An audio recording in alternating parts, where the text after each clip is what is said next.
Ladies and gentlemen, can I request you take your seats, please? We're already late by about 5 minutes, and we'd like to start as we have a long agenda. On behalf of Kirin Crayons and IAA, I welcome you all to this media roundtable. To start, I'd like to invite the Global President of IAA, Mr. Shekhar Swami, to please come and give us the welcome address.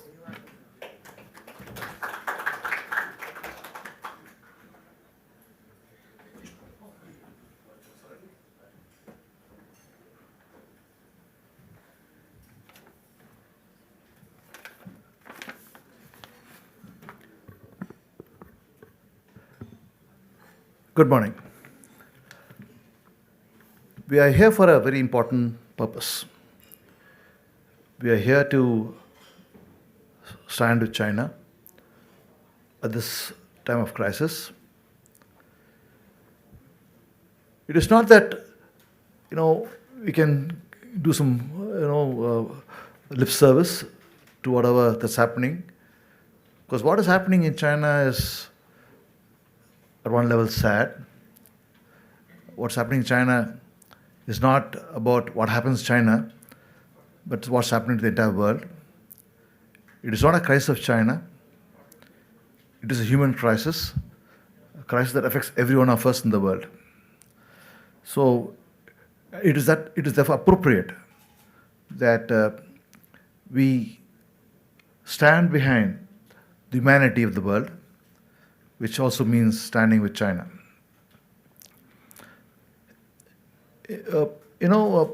China is slated to be the topmost economy of the world next few years. As it is, anything that affects China affects every country in the world. We've already seen the supply chain getting affected in many parts of the globe, and many products and services are either not available or becoming more expensive. So it's a highly interconnected world, and in this kind of a world, important spoke. If it's not there, the wheel itself will not actually evolve. Today, why is IAA wanting to stand with China? Of course, the human crisis, IAA actually supports everything that affects the world. Years ago, when there was a climate change summit in Copenhagen, we stood with the world and developed a campaign called Copenhagen, and it was again published every part of the world. And the climate change is still a crisis, and even now we are going to be partnering with UN to do another campaign. When there's a bushfire in Australia, we are with them, standing with them, raising money for them to make sure that the people affected by the bushfires in North South Wales are indeed helped in whatever manner we could as humanity. So, when there was some calamity in India, as in Orissa or in Kerala or in Tamil Nadu, whatever, we stood with them. We developed campaigns for them. We actually gave them monetary support. We gave them moral support. We gave them a campaign to raise money. So, I think India has been, considerably helped with many things that we do for the cause of humanity. So it's but natural when Kunal suggested that we partner with his company. I said we should do this for China. I said immediately yes, because we have a very strong partner in China Advertising Association, through whom the IAA in China chapter is big. We have 5 categories of members, A, B, C, D, E. The topmost category is A category, and China is a top category member, A category member. So if China Advertising Association, IAA China, have been such enormous partners for IAA globally, it is but natural when we heard about this, we said yes, we should come and show solidarity with Chinese and the people of China. My friend Ramesh, who's the area director of Asia Pacific of IAA, has been instrumental in actually working with Kunal and his team in putting this program together. So I want to acknowledge his presence and also thank him for all the hard work he's been doing in getting this going. I also want to take this opportunity to welcome each and every one of you for this important meeting. When we say we stand with China, actually we're standing with the world. Thank you.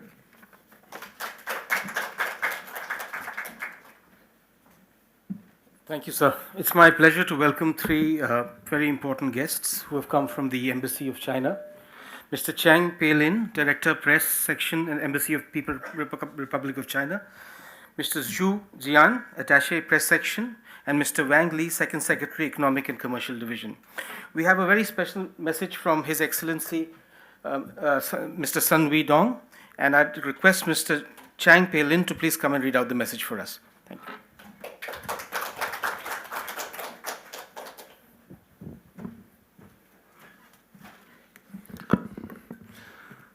Good morning, everyone. Good morning. I'm Chang Pei-lin from Press Section of Chinese Embassy. It's my great honor to convey this message from our Ambassador, Excellency Sun Wei-dong, to this event. Since the outbreak of COVID-19, China has adopted most comprehensive, strong, rigorous, thorough measures to curb the spread of the virus. Such efforts have led to a positive turn in the situation nationwide. We have the confidence, capability, and determination to curb, overcome this epidemic, while making efforts for the restart of work and production. We also believe the impact on economy is temporary, and our economic and social development goals this year will be met. China and India have been keeping close communication on the epidemic. We tried our best to ensure the health and safety of Indian nationals in China, and rendered assistance for their safe return to India. We are also grateful for the medical relief provided by India to provide China in this fight against epidemic. This year marks the 70th anniversary of diplomatic relations between China and India, and also this is the year of culture and people-to-people exchanges. We need to implement the important consensus reached by our two leaders during the second informal summit in Chennai. We need to enhance mutual understanding, strengthen cooperation, and resume normal personnel and trade exchanges at an early date, and scale the bilateral relations to a new height. Thanks to all the Indian friends for expressing your support and solidarity to China's fight against the epidemic. This reflects the friendship between our two peoples. I wish today's event, We Stand with China, a big success. Thank you very much.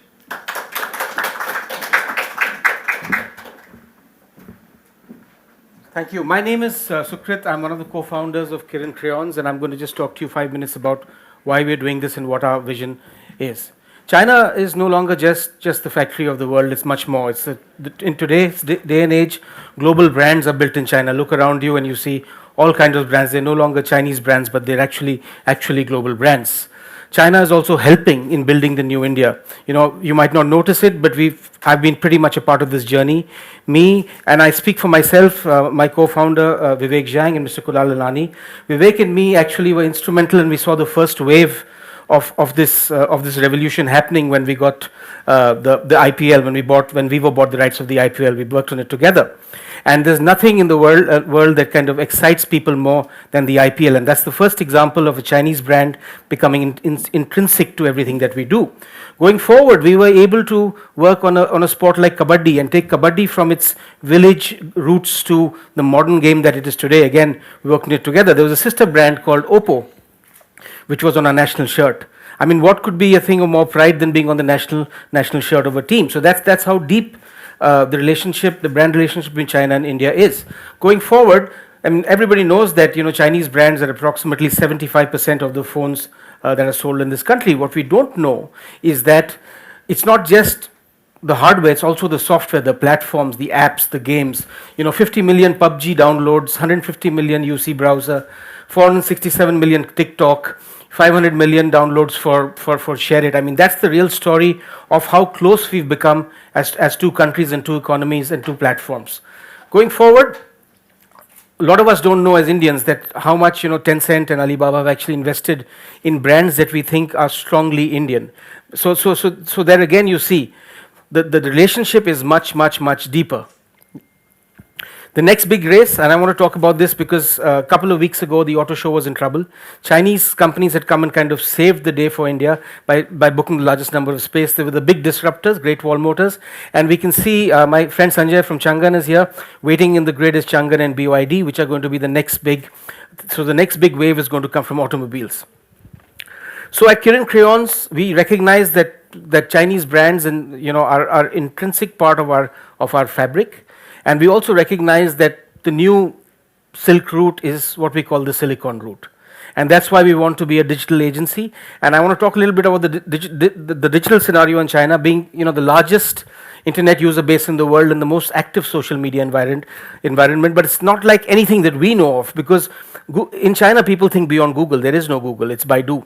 If you go to the social media space, WeChat has 10 million sub-apps within an app which kind of enable everything that Chinese do, from eating to booking taxis. Everything is on WeChat, and this is something that we don't know.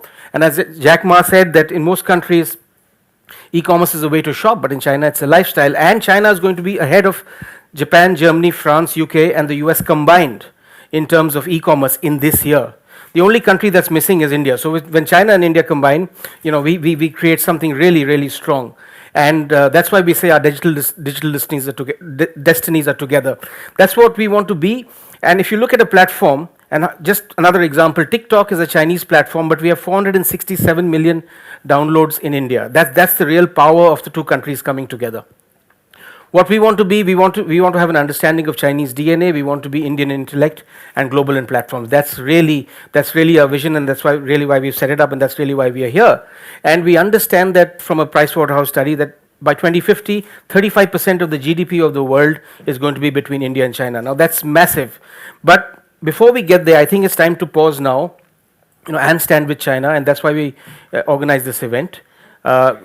We need to reboot, we need to do a lot. There's a lot happening, coronavirus, and we'll discuss this later, but coronavirus is on the decline, and all the eminent speakers are going to talk about it. Supplies have been affected, Mr. Swami spoke about it.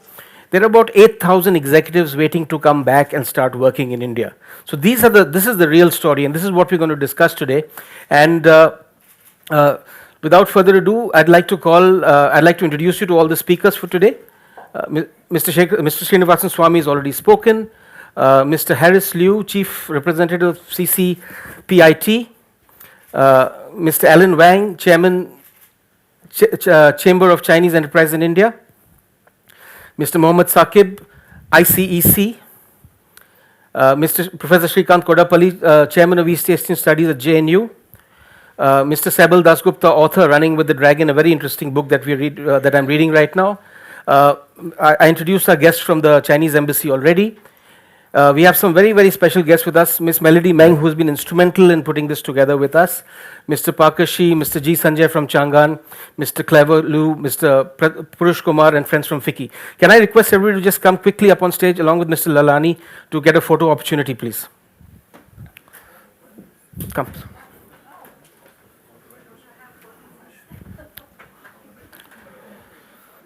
Come. Ramesh? Yes.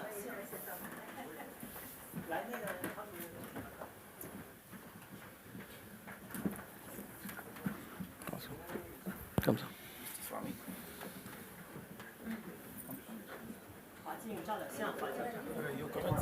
I'll come. Can we put off these bulbs? Oh, you want the LED off? Do you have the black background? background. Coming. Come, please come.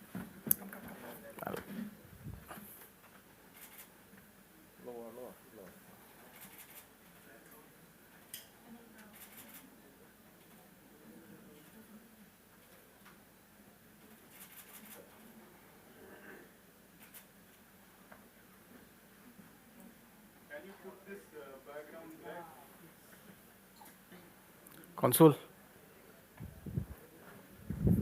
Turn on the LED, no?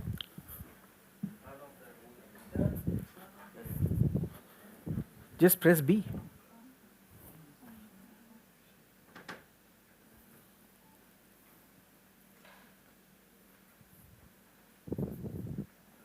You're working on it. Yeah, it'll happen.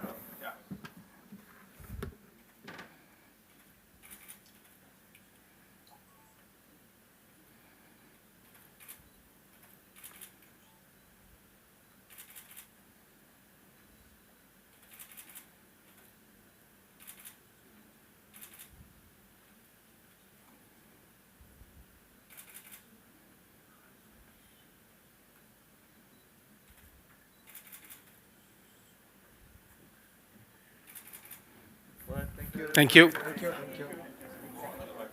That's why I stopped it.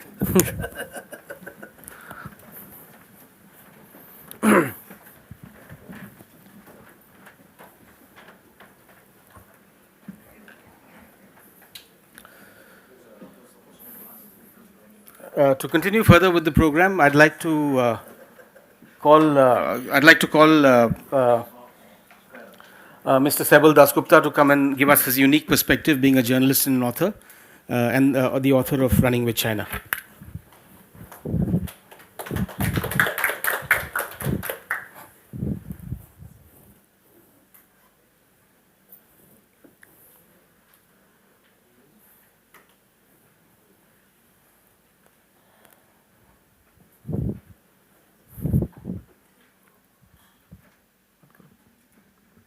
Hi everybody. I'm Saibal Dasgupta. Hi, can you hear me now? Yeah. My name is Saibal Dasgupta. I've been a journalist in China for many years. I've just written a book on India-China, the business aspect of India-China relationship. So this is the book. If you are interested, you can grab it on Amazon. Now, today, we are discussing coronavirus, and there are a few points I want to make. One of the issues that is always being raised in the last few weeks is whether this is going to impact China's economy and how will it impact world economy. So that's a major issue. Let us look at the Hubei province. The Hubei province has something like 70% of the total people affected is in one province, Hubei. There it is. And the major town city of Wuhan is the most affected. If you look at the total GDP contribution of Hubei province, it is 4.4% of the Chinese economy. So to imagine that an area which has 70 or 75% of effect is going to disrupt the entire Chinese economy is an exaggeration. It cannot, because it's just 4.4% of the total GDP. That's number one. Number two, the bulk of Chinese industrial GDP, not the total GDP, the industrial GDP comes from Guangzhou, Jiangsu, Zhejiang and Shanghai. Besides Guangzhou, the main focus, which includes Shenzhen. Now, Hubei is not one of these places which contributes the bulk of industrial GDP to China, one. Two, it is also not a place which attracts the maximum number of migrant labor. 250 million migrant laborers work in China, of which the bulk of them work in the provinces I have just mentioned. So Hubei is not one of them. If this had happened to one of these four provinces, the impact would have been disastrous. So that's the second point. The third point is that if you look at the map of China and look at the cities, the provinces surrounding it, it is not cutting off a major artery or transport artery in China. if you totally isolate that province, which Chinese government has done, it is still possible to carry out transport by carrying out diversions and by deviations, because the rail network is so well entrenched and connected, besides a very strong air support that China has. So it is possible to completely isolate a place, a province. If this had happened to one of the major arteries and it was blocking the route to Shanghai or Shenzhen or to Guangzhou, to Dalian, to Beijing, if those routes were affected, then the effect would have been very, very severe. So I'm trying to explain that the impact is often exaggerated. It is not so dramatically big. Of course, there has been impact. Of course, there is a lockdown, not only in Hubei province. There is a sort of a temporary lockdown in many other cities across China. Local provinces and local cities have self-locked down themselves to avoid getting infection. So all that has happened. We are getting some news that there is an improvement in the situation and all that. But the point I'm trying to make is that China has done what has never been done in history. That is isolating a province of 11 million people from the rest of the country. 11 million is the size of a country in Europe. By completely isolating a large geographical area and such a large number of people, by cutting off not just the transport route, not just the movement of people, but movement of goods and commodities. By stopping people belonging to that province who had gone to travel outside. Because if they come back so they were advised, suppose you are traveling in Kunming, stay in Kunming. If you are in Shanghai, stay there.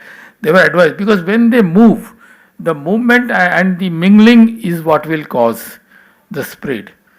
So this is a unbelievable, fantastic management of people that was done at a very short notice. And this virus gave no opportunity, no time for the administration to suddenly wake up and start acting. So there is something about the administrative mechanism in China. A lot of people say that it's a centralized power, which is the reason it is possible to implement a lot of decisions that is taken in Beijing. But also remember, the Beijing government had to suspend and sack a lot of officials in Hubei and different provinces. So because you are dealing with a human tragedy, even officials are worried of getting infections. So it is not easy. Doctors would be worried about getting infections. So it's a massive organization that has taken place, bringing doctors from different provinces, medical staff. How do you manufacture thousands of surgical suits? So factories become very busy in Shanghai, Guangzhou and other places to manufacture masks, surgical suits. All the Chinese missions across the world got very busy to buy whatever surgical suits and masks they can buy. I remember only Philippines sold 3.4 million pieces of masks. So this fantastic job that Chinese embassies across the world did to work together in a short notice to bring these medical supplies, medicine. The bulk of medicine comes from a Japanese company. So all that medicine had to be bought in bulk.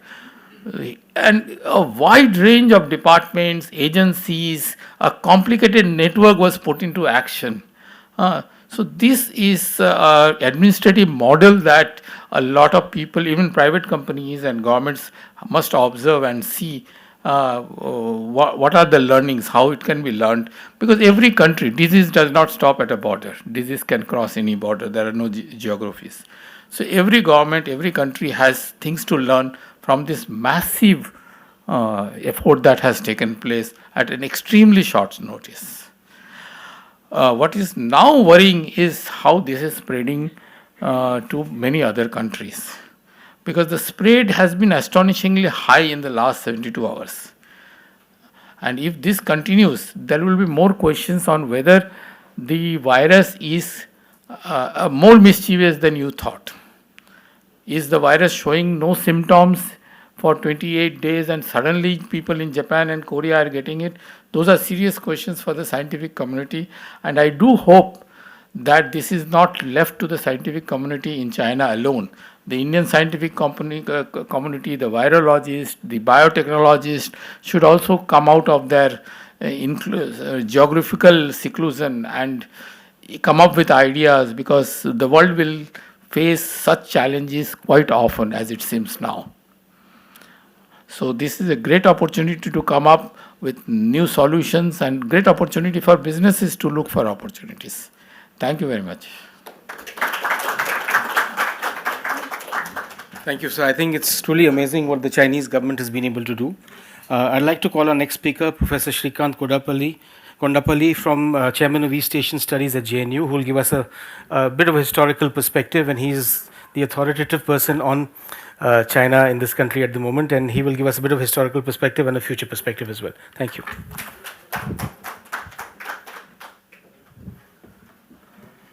Thank you very much. Very good afternoon to you all.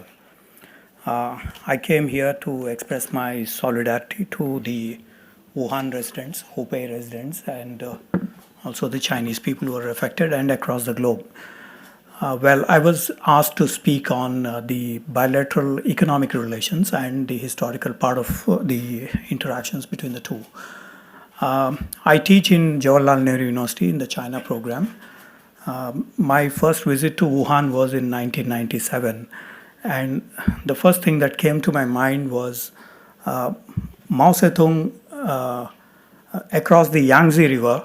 He swam in the 1950s.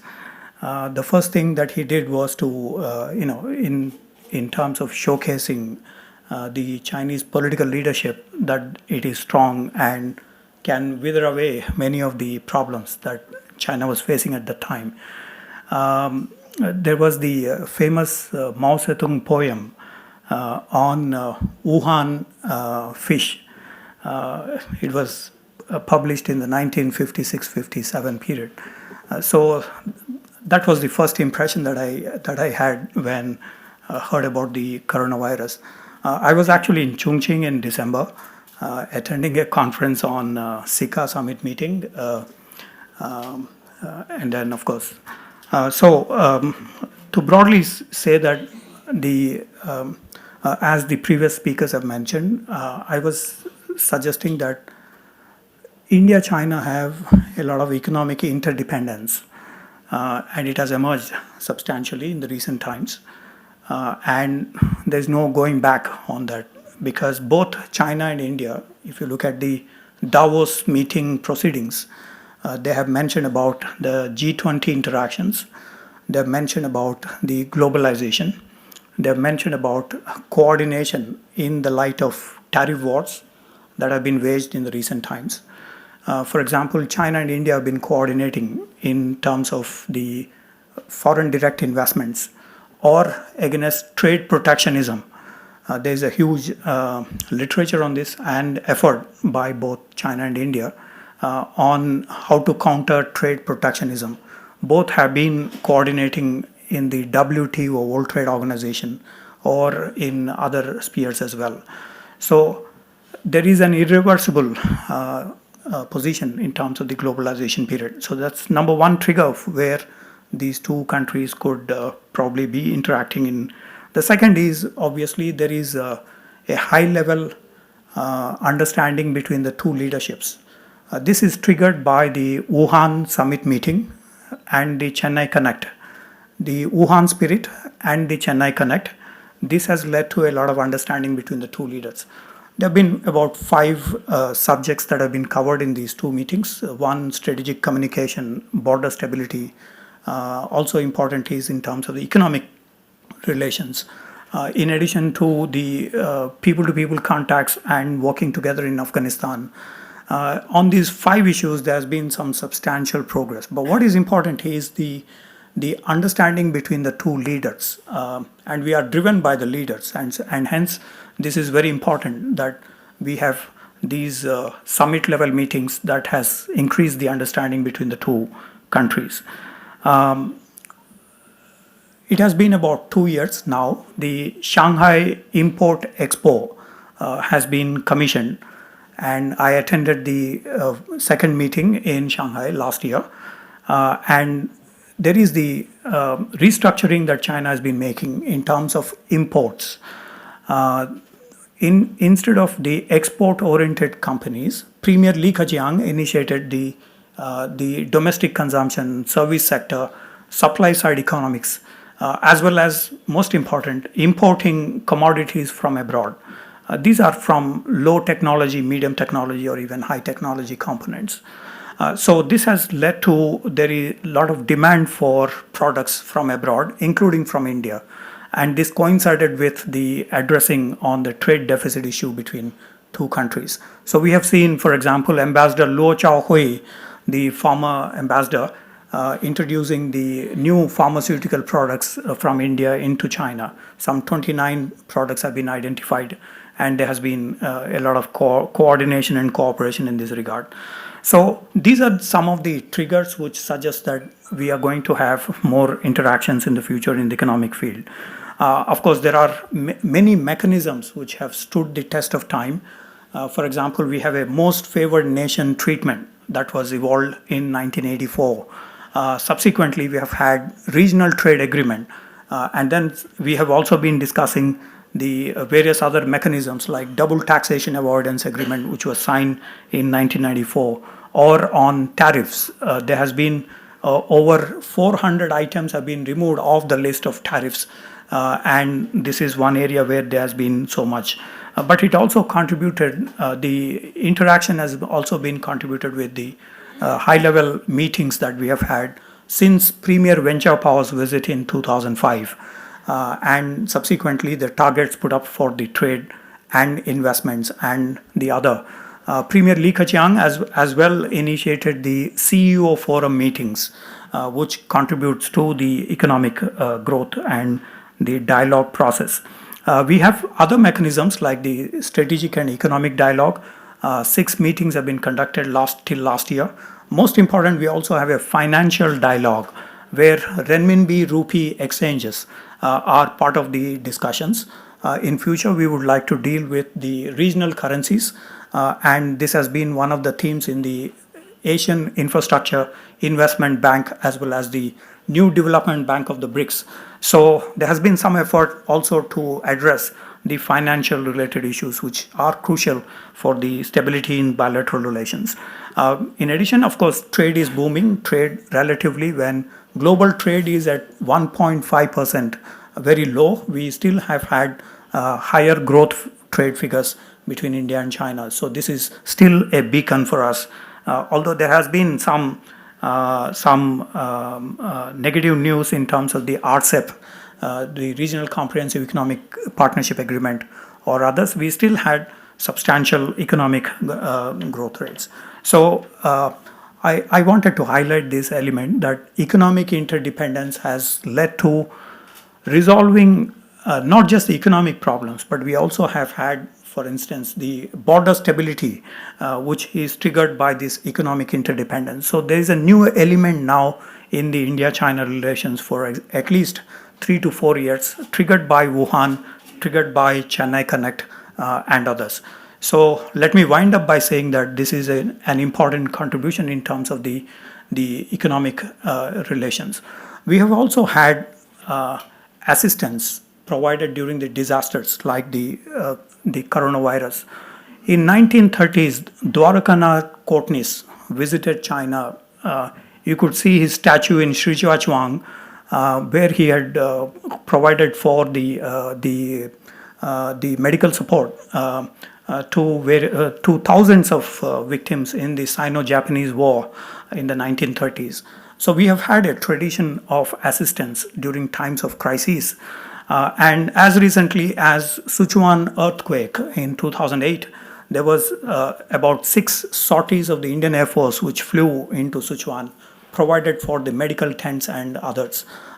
So during disasters time, during tsunami, for example, China had also contributed substantially for the Maldives, Thailand, Indonesia, and various other countries during the 2004-5 tsunami crisis. So I would suggest that there could be also coordination between national disaster management institution in India with that of the National Health Organization of China. These are possible measures that could go a long way. So let me thank the organizers for inviting me, and let me say Wuhan Jiayo.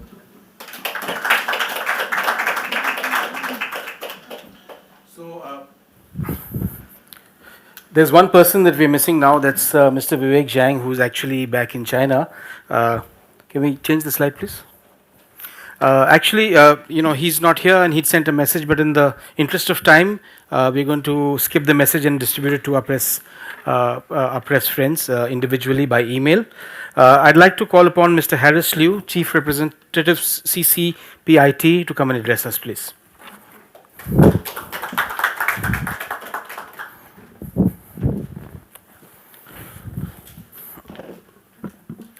Distinguished guests, friends, ladies and gentlemen, I'm very happy to present here today at this event in accordance with the theme of the event regarding the China's fight against epidemic of the novel coronavirus.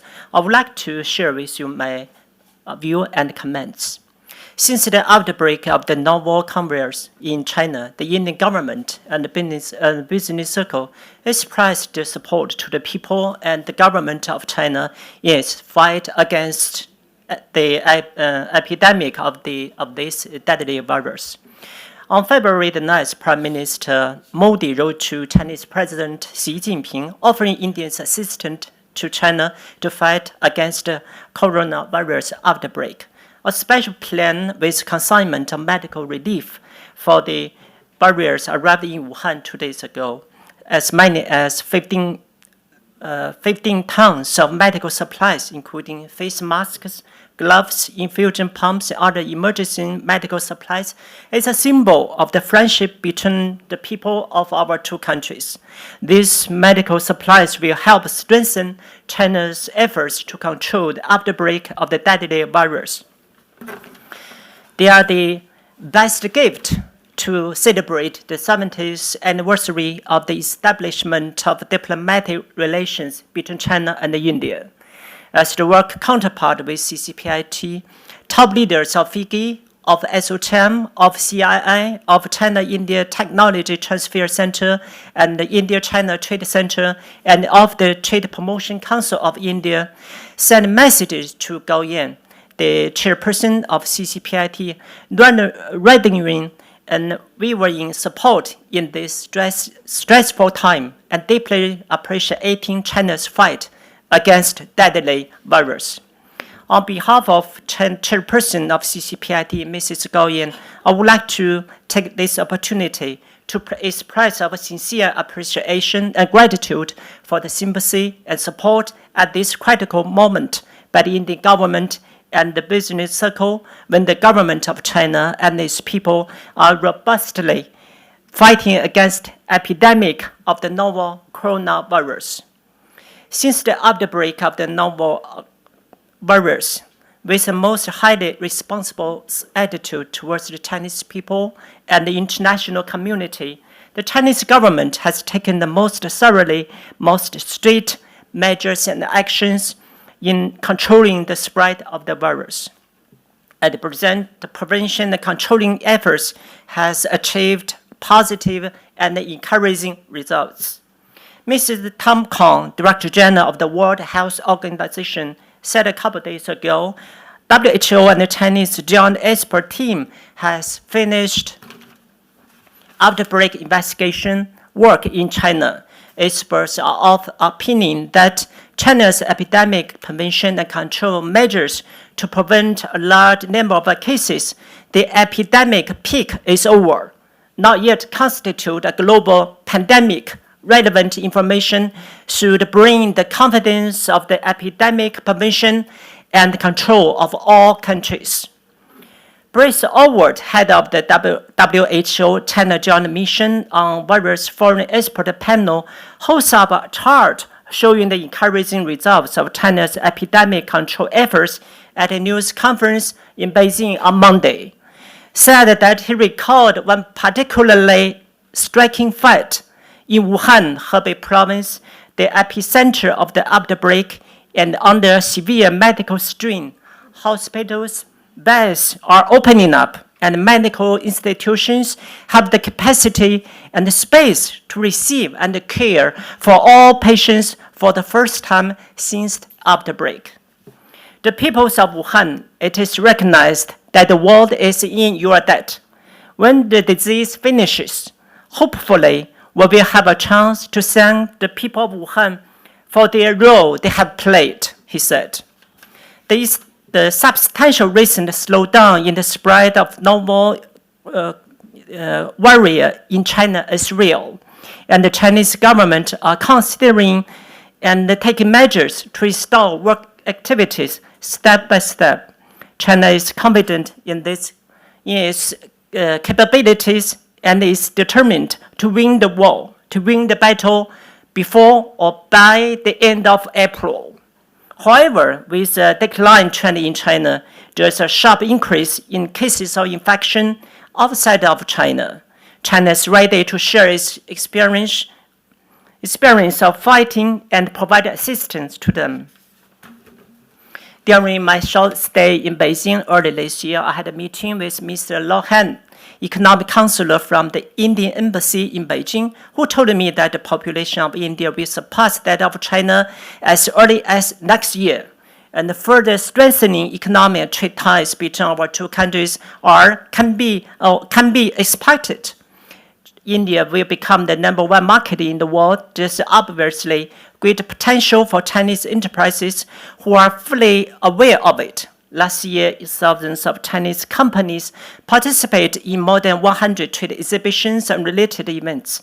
Some of them expressed their eagerness to come to India seeking business opportunities, to set up factories, R&D departments, or laboratories, sales offices. So far, more than 1,500 companies have invested in India, with over $10 billion in India, creating as many as 250,000 jobs for local people. They made positive contribution to the Indian economy and the social development. Take mobile phone sector as an example. There are now about 200 mobile phone and parts supply companies in Noida, creating as many as 60,000 jobs for local people. I went to Noida last December to attend the annual conference of the Mobile Phone Enterprises Association and learned that this year there will be another 100 Chinese companies to come to Noida to set up factories due to the growing market demand here in India. Chinese companies have full confidence in investment in India in the years to come. Last year, China becomes India's second largest trading partner. At present, Chinese enterprises are facing the problem of not being able to return to India, which has a serious impact on their normal business. In particular, if the legal person of the company does not come to India for a long period of time, the business opportunities involving signing, payment, law, and any other normal business operation and decision-making of the company cannot be advanced. According to incomplete statistics, the economic loss of the Chinese companies due to the current visa policy will amount to about $37 million. For the 200 Chinese invested mobile phone companies in Noida, majority of the senior executives, engineers, technicians returned China earlier this year for the Spring Festival and they cannot return at present. Indian factories cannot be restored to operate and produce on time, which will lead to the failure of order fulfillment, loss of jobs for the local people, and the suspending of tax-related contributions to the local economy. It is a loss to the local economy. But I hope that the confidence of Chinese companies to invest in India is not shaking. The shaking of the confidence will adversely affect economic and trade cooperative relationship between our two countries in the long run. We do not like to see that happen. We fully understand the consideration and motivation behind the visa policy. But I think it is a little bit like one face for all. We sincerely hope that with the gradual progress in controlling and fighting against the virus in China, special measures could be taken for the management and the technical personnel from the Chinese companies who are in urgent need of coming back, on precondition they are not from Hubei province. They are safe and healthy, and they are free from being infected. CCPID, as the largest trade and investment promotion organization in China, is determined to enhancing services for companies and making positive contributions to the development of bilateral and multilateral trade relationship. CCPID is currently carrying out a series of work to assist domestic and foreign enterprises to overcome the adverse impact on their business.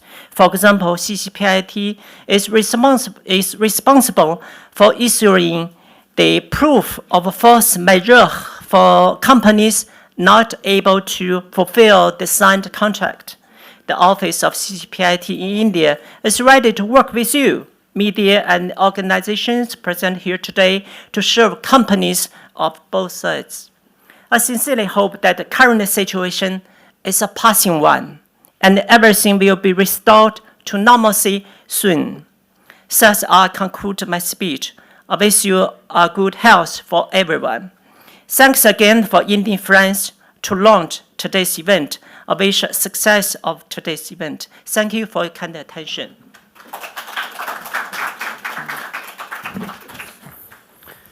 Thank you, Mr. Harris Liu. I'd like now like to call Mr. Mohammad Saqib, an old friend of China and an old hand at India-China relations and chairman of ICEC, to come and talk to us.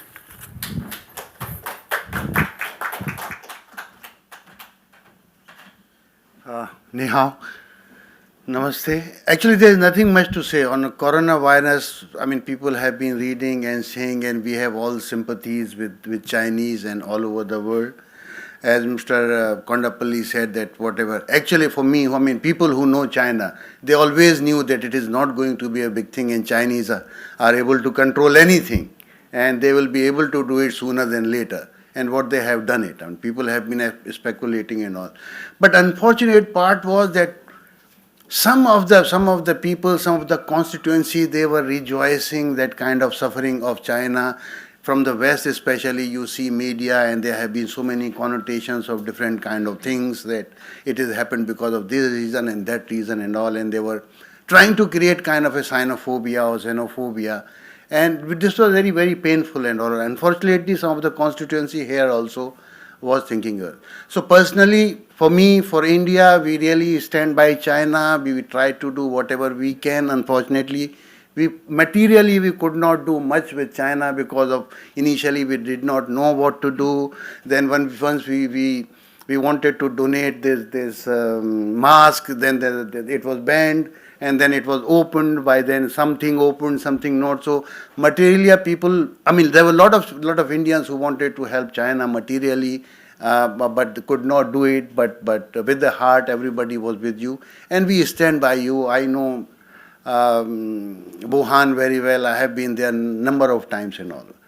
The other thing is that why somehow I did not see the kind of a sympathy there should have been for two neighbors. As Professor Kondapalli said, that we have our engagement with China has increased a lot.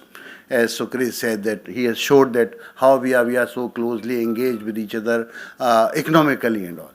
But if you look at our interest has increased, our relationship has increased, but as a two big neighbors, we fall short of relationship of our potential, I think, million percentage and all, you know. We hardly have any relationship, and I think there are organizations and people like us which are we have to be blamed for it. But I cannot go into the details or not, but you know that the Chinese, now earlier there were few Chinese who were scattered, busy fighting with the organizations and governments to get their visa and business done. But it seems like now there is a substantial amount of people who are here from China. They are at one organization. Now CCPIT is here, which is much more organized. Probably this China chamber is also now much more organized, not scattered like it used to be earlier and all. And our embassy, a Chinese embassy here, and organizations like us who are outside. There is no platform where we come together, we discuss things and do more events. Every Chinese lives in Gurgaon and they don't want to move out of there. The Indian organization, they don't want to go to Gurgaon, so there's hardly anything. So I think I request CCPIT and China Chamber and other organizations that there has to be some more engagement. There has to be social engagement with Indian people. There is a particular section which still thinks negative about things, we talk negative things about it. They have their vested interest in blocking trade, blocking relationship and all, and we should counter it. And it can be countered by organizations, more meeting, more social interaction, and hiring agency like Securities to just make it more socially aware. I don't want to take much time. Thank you very much, Sukrit, for arranging these things and all. And we stand by China. India is stand by China. We will always be there for you. Say. Thank you, sir. That was very enlightening. And yes, we do need to socialize more with Chinese people, and there are many barriers which we need to break. And I'm sure they'll break as time goes by because we're in a globalized world. I'd like to call Mr. Alan Wang, Chairman CCEI, to come and talk to us, especially about the people problem that we're having, the people who are stuck in China at the moment, and the factories that are going to open, are needing to open very soon so that the Indian economy can be back on track.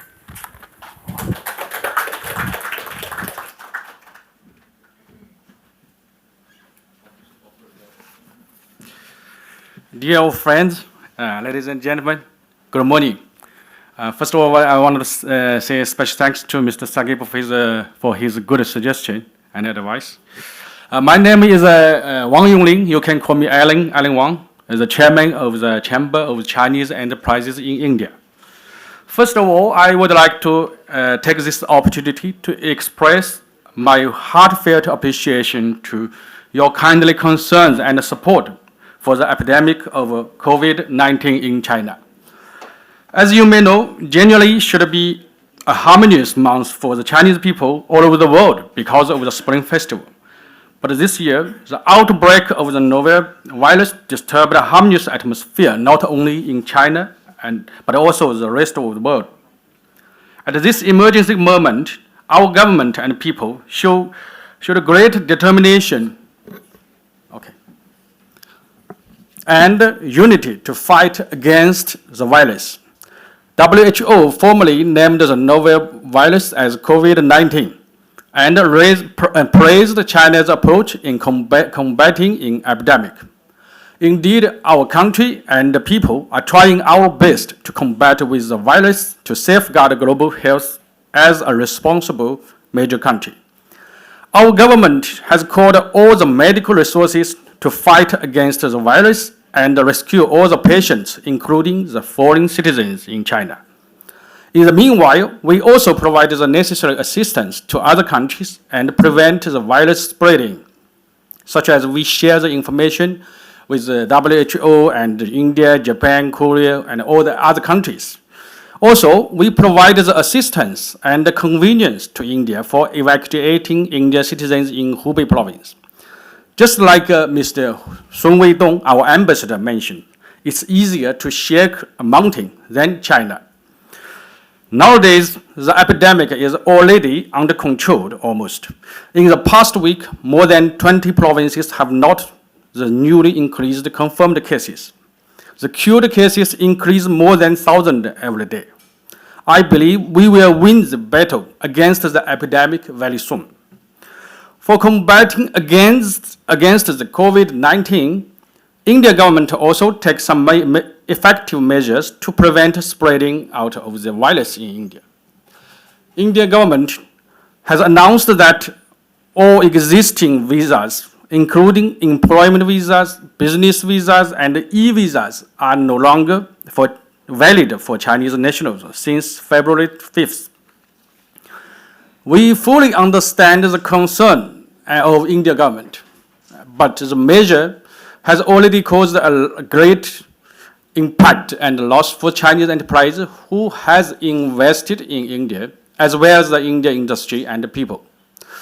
Most of the high-level management people, technical experts, and employees cannot return to India right now.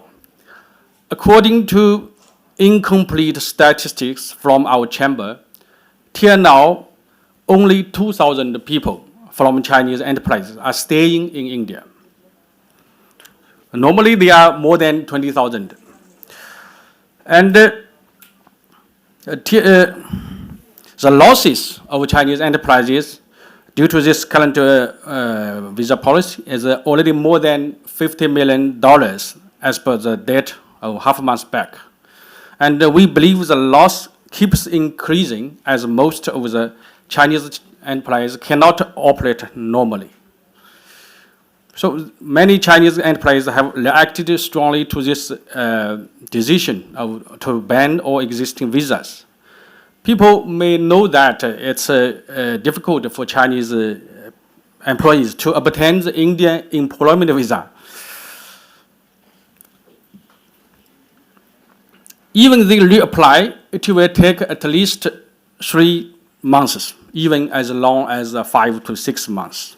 So for the medium and the long-term regards, the current visa policy will have a serious impact on the normal operation and the business of Chinese enterprises in India, affecting a medium and long-term investment of Chinese enterprises in India also. At the same time, relevant measures will also have an impact on India's economic development and the employment situation. Many factories cannot open as planned, and some of the projects under construction got delayed too much, and the production capacity of factories is much lower than they designed. And a lot of local staff cannot attend as used to be, as their management cannot be back. And the legal and the regulatory compliance job are also severely affected with the absence of management. In this regard, we would like to express our worries and concerns about the current visa policy of Indian government. In simple words, current visa policy, which we think has a lot of space to optimize, will further impact Chinese enterprise business and India's economy for several months, even after the epidemic finishes and the ban of the entry is lifted. Just because the visa application long process, we may understand. So in order to reduce the common and mature losses caused by the epidemic, we would like to put forward some suggestions which we hope can be accepted by Indian government. The first point, for the holders of Indian employment visa who are currently in China and whose visas have not yet expired, please kindly resume the valid status of the visas after the lifting of the ban on entry into India, and to avoid reapplying for new employment visa. So for the holders of Indian employment visa who are currently in China and whose visas are about to expire, we suggest that the Indian embassy and the consulates in China could allow the holders to extend their visas in China, so as to avoid reapplying of expired visa. Meanwhile, we hope the processing time of employment visa application and extension could be shortened accordingly. The third point, for the holders of Indian employment visa who are currently in India and whose visas are about to expire, we suggest that the Indian government could allow them to extend their visas as the regular procedures. For the fourth point, for the engineers and technicians who are holding Indian business visa who are currently in India for providing the technical support and whose visas are about to expire, we suggest that Indian government could give them a special approval and allow them to extend their visas in India. Because once they go out, they cannot come back again. And ultimately, they are safe. Because I think we should be target-oriented and result-oriented. The fifth point, the application of e-visas should be resumed as soon as possible. The sixth point, for the holders of passports for public affairs, senior managers, and technical experts of Chinese enterprises, which are directing and indicating urgent projects, we hope Indian government could provide a special channel to allow them to enter India at a certain period with original valid visas and health certificates of Chinese hospitals. For the travelers, these should be imposed for 14 days self-quarantine to ensure safety. After all, the virus is a borderless threat to all the mankind. So combating against the COVID-19 epidemic is not only the duty for China, but for all the countries.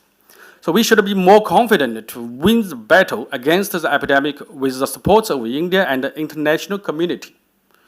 I hope we can join hands to overcome the difficulties and lead the economic and trade cooperation between China and India back on track at the earliest. Though so many times I mentioned Chinese enterprise, but legally Chinese enterprises incorporated in India is an Indian company. So our concern is believed to be Indian people's concern also. So under the condition of keeping Indian people safe, we still can do something extra. Finally, thank you very much, and very special thanks to Mr. Kunal, Sukrit, Vivek, and Kirin Crayons platform, and Mr. Swami of IAA also. Thank you very much.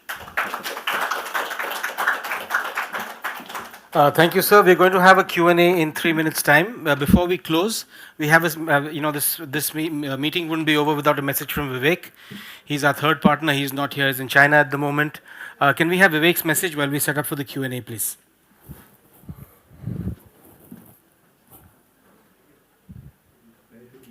Thank you so much for your support to China. It's an immense pleasure for me to express my concern, thoughts, and views from China's perspective. Before I begin my views, as Mr. Sukrit has already introduced you all about my stint in the industry, I would like to share a few more to it. After helping Vivo completing their India journey from 0 to 1, I decided to start an agency business and aimed to help the Chinese brands explore Indian market. Over 2 years of operation, we established a position in the Chinese circle in India. After that, I'm very honored to have my dear friends, who are also the most influential people in our industry, Kunal and Sukrit, on board as my partners to make it big. Now, coming up with today's discussion, people here in China are fighting with novel coronavirus from past 2 months, and at present, we have seen decline in the cases. Other than the province Hubei, which has a few hundred confirmed infections, there are only around 10 to 20 confirmed infections in the other parts of China. Also, 2,000 to 3,000 patients are released from hospital after being cured every day. I will bring here a context of a small village called Yiyan village near Manchester, England, which I think most of you have heard. It is a village which has been isolated from the Black Days 450 years ago. Today, China has also learned and experienced the same from a closed city, Wuhan, an isolated province, Hubei, and billions isolated individuals.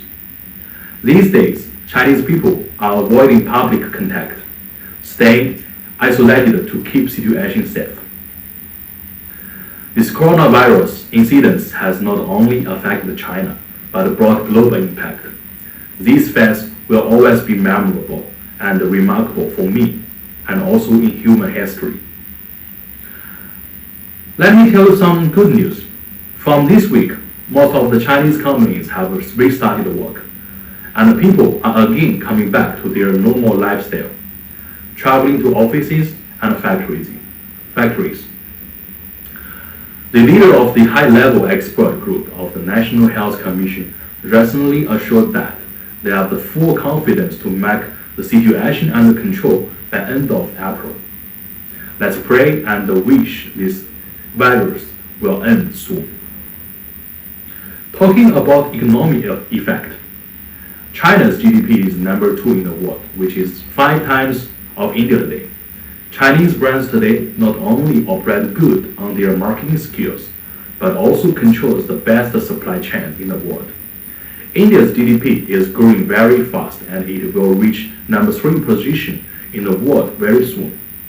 The brands from China are setting up big manufacturing plants and making everything in India, which means at the same time, brands from China are helping shift the world factory from China to India and help India to grow. If we study about the globalization of the brands from Western countries, Japan, South Korea, we will find there are marketing agencies from their countries who understand their culture, strategy, and success model, and help them to succeed in a new market. So that is the reason Kirin Crayons has born. I believe with our rich experience and network, we can help the brands from China get success in India. India and China together will shine in the world. Thank you. Thank you. Thank you, Vivek. Can I request distinguished speakers to please come up for the question and answer session? Yeah. If there are any questions, please. Mr. Sabal? Please, please. Yes, sir.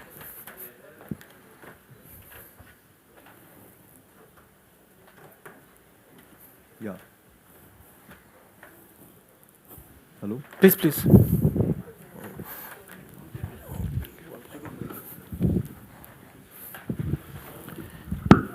If there are any questions for our panelists here. Yeah, can I ask a question, please? Yes, please. Yeah, my question is to Mr. Alan Wang.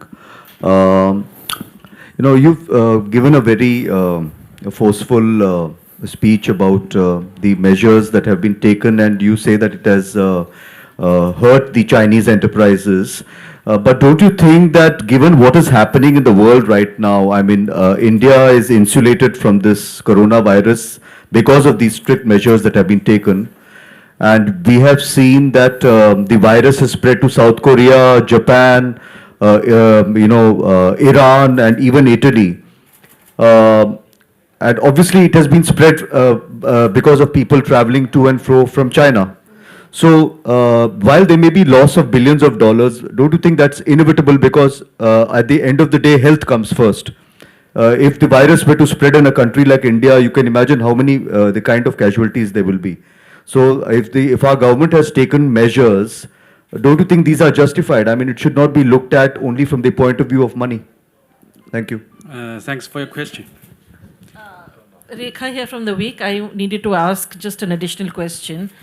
If India had an outbreak like this, and would the Chinese government and Chinese companies also not have had travel advisories and restrained their employees and workers from coming here? First of all, in my speech, I didn't use the words hurt.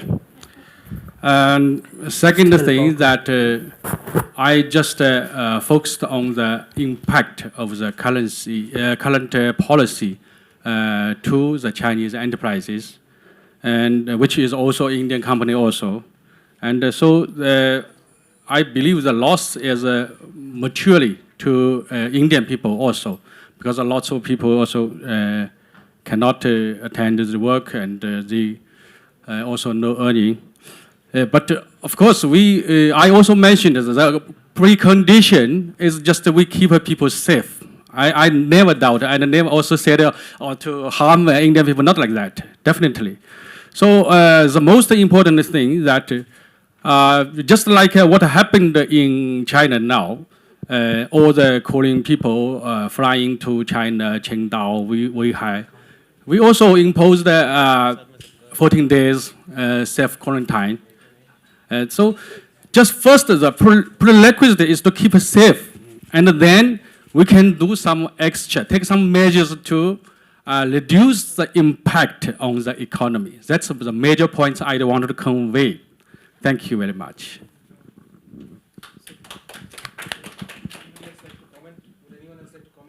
No, I think it was an unfair question to start with, unfortunately, because we're here to stand with China, and he's making a passing mention of the economic impact the companies in China is having based on the visa policy of India. But I think he's answered well, so we'll let that rest. So, Are there any more questions?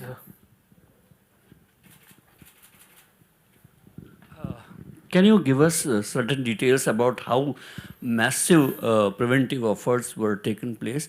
How many masks you produced to prevent your citizens from coronavirus?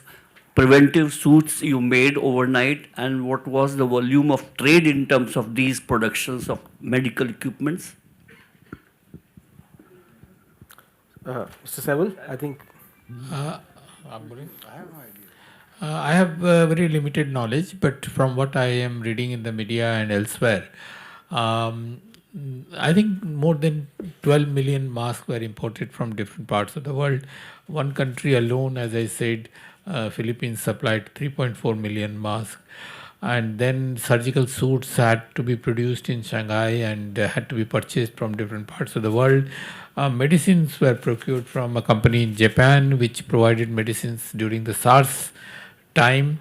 So different embassies of in different countries got very busy trying to acquire whatever is available, and factories were asked to work overnight and much more intensely to produce all those kind of things. Even cement blocks were produced in very large numbers to build 2 hospitals urgently in Wuhan. So a lot of this industrial activity they got very busy to support the system as if there was a big war on. That is what the point that I was making. Next question, please. This one.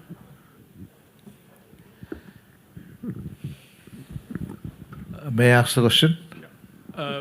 What are the alternative measures you are contemplating so that the impact of this employee-related issues can be sorted out, like the virtual connectivity with their offices or anything which is alternative being envisaged? It's true that now the management, of course, have to be taken care of through internet, the virtual model. But still, because every day I can got a lot of calls and WeChat messages. So when can we come inside? So many messages come to me, and I always told them be patient, and still. Even embassy, even our chamber is appealing to Indian government whether we can get some special approval or some special window to entry in India. For the but still physically a lot of effect. For example, the legal compliance job, yeah, and for the local employee. Especially just because it was a spring festival, a lot of people, they never imagined they cannot be back. So only one-tenth people is staying here. So, and from my heart, at least, I think those management people, I hope can, under special circumstance, can continue their job here. Thanks. Thank you, sir. Any more questions? Can you hand over the mic, please?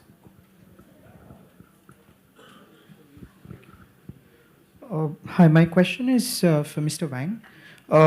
Crystal, a data analytics company, recently released some figures which suggest that 18% of India's total merchandise imports are from China.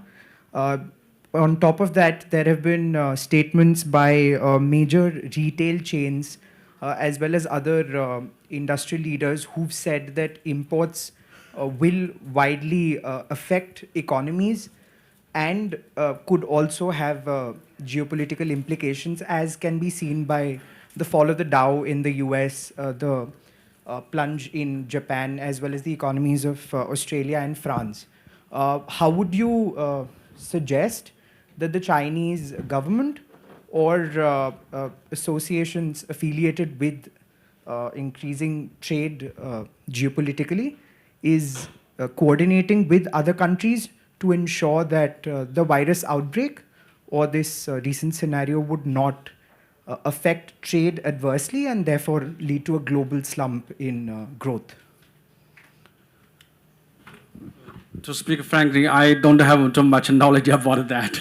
I think, Thank you. Mr. Saqib, if you can just throw some light on. No, actually, it is expected that the global economy will shrink a little bit. There's no, ignoring the fact. It's going to have a very, very wide implication what's happening now, and but this too will pass. When there is a enormous human crisis, okay, it will have its own toll. I think maybe another 3-4 months things will get back to normal, but it's going to take that much time. Any more questions, or can we now proceed for lunch? Okay, one more. Have the ports resumed operations, and are shipments coming? Because the Chinese enterprises, there are a lot of raw materials or inputs that are imported also, and how is that situation? Sorry, I didn't get the point. There is no issue. There is no issue of sending goods. I mean, I have many friends in companies who have been already, even during the crisis time, they have been dispatching goods from Guangzhou. So I think the goods are. The problem is the moving goods from the factory to the port. There has been an issue, but now more or less, I think except Hubei or some closer cities, everything is kind of a normal. There are still a lot of restrictions.